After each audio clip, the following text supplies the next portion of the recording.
What's up, fight fans? Welcome to my channel. Today we're going to be going over some statistics that nobody talks about when mentioning Vasyl Lomachenko. Guys, we know Loma has a huge fight coming up this May against George Kambosos, so I thought it'd be a perfect time to go over his resume, his strength of schedule, dissect his path to get to where he is. A lot of us think about our favorite fighters. We know their win-loss records. We know if they're knockout artists or not, but for the most part, it just stops there. Today, we're going to continue with these videos on the channel of dissecting our featured fighters' win-loss record based on the fighters that they fight on fight night. Before we get into those fights and talk about Loma's last 10, I want to mention a few known facts about the Ukrainian fighter. Lomachenko is 17-3 with 11 knockouts. That gives him a 65% knockout to win ratio. He is ranked number 3 in the world in the lightweight division. He's a 5'7" southpaw with a 65.5 reach. He is a 36-year-old Ukrainian who lives in California. And on May 12th, like we aforementioned, he is fighting George Kambosos in Perth, Australia for the vacant IBF and IBO World lightweight titles. We know the stories about Lomachenko's father when he was younger, taking him out of boxing and putting him into ballet, working on his footwork, and then re-entering him into the boxing scene. We know about Lomachenko's storied amateur career, his Olympic run, multiple Olympic medals for the Ukraine, and how just in his very first few fights, he fought for a world title. But today I want to talk about his last 10 fights.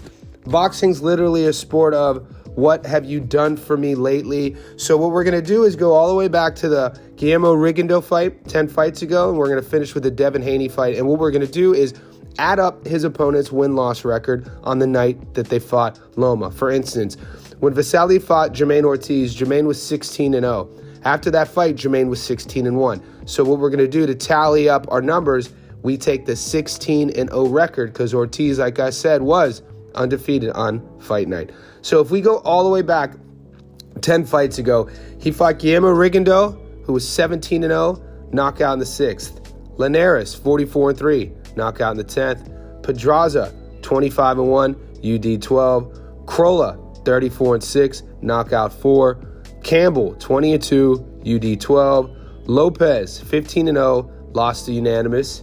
Nakatani, 19-1, knockout in the 9th. Richard Comey, 30-3, UD12. Jermaine Ortiz, 16-0, UD12. Devin Haney, 29-0, lost a unanimous decision.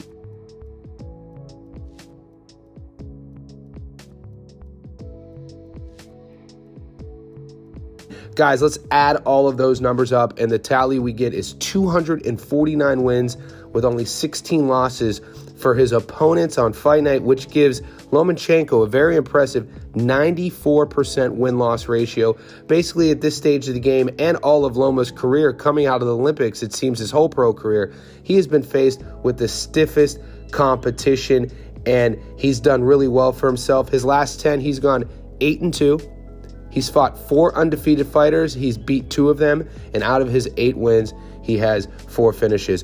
When we think about Lomachenko's career trajectory, where he's at, it's always seems to be the case that it's the biggest fight of his career. If he could beat George, it puts him right back on that trajectory of cementing an all-time great legacy. When I think about Lomachenko, I remember the first time I really started watching his pro career. Do you guys remember? This was at a stage in his career where he wouldn't knock dudes out. He would make them quit. He would make them quit on their stool. I'm talking undefeated fighters. I'm talking guys who were supposed to be testing him. And the reason why they would quit is they were smart enough to know that they couldn't do anything with him. They couldn't solve his footwork. They couldn't solve his speed. They couldn't cut his angles. They couldn't touch him. And meanwhile, as the rounds would go, they would be getting pieced up. So as a form of self-preservation, Lomachenko would make pro athlete boxing champions quit on the stool. So a fight I want to dissect a bit closer of Loma's last 10 is that Guillermo Rigondeaux fight. In front of a sellout crowd in front of 5,100, Vasyl Lomachenko retained his WBO title by forcing Guillermo Rigondeaux to retire on his stool after round 6.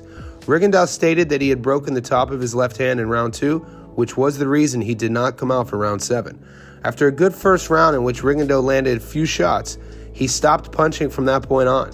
If the injury occurred, it might have taken place in the opening 2 rounds. Lomachenko did enough to win rounds between 2 and 6. Rigondeaux became Lomachenko's 4th consecutive opponent to retire on his stool. Think about that, guys. This isn't the amateurs. These are professional athletes, and in this case, world champions. Some were saying best ever in their division, forcing them to retire on the stool. The loss also marked the first time Rigondeaux had lost since 2003, when he was still an amateur. At the time of the stoppage, Lomachenko was ahead on all 3 judges' scorecards, 60-53, 59-54, and 59-54. I should also add, in post-fight interviews, Lomachenko was asked about Rigondeaux being his 4th consecutive opponent to retire on the stool, in which Lomachenko joked, "Maybe I should change my second name now to Lomachenko." He also went on to say, "This is not his weight, so it's not a big win for me, but he is a good fighter. He's got great skills. I adjusted to his style, low blows and all." Speaking to an interpreter, Rigondeaux said, "I lost, no excuses. I injured the top of my left hand in the second round. He's a very technical fighter. He's explosive. I'm going to come back because that's what I do. The weight was not a factor in this fight. It was the injury to my hand," said Rigondeaux. Let's look at CompuBox real quick. Loma landed 55 of 339 punches thrown, 16%. Rigondeaux only landed 15 of his 178 at 8%, never landing more than 3 punches per round. Guys, if you want me to feature one of your favorite fighters, one of your favorite fights, or upcoming matchups like this Lomachenko versus George Kambosos fight, let me know in the comment section below.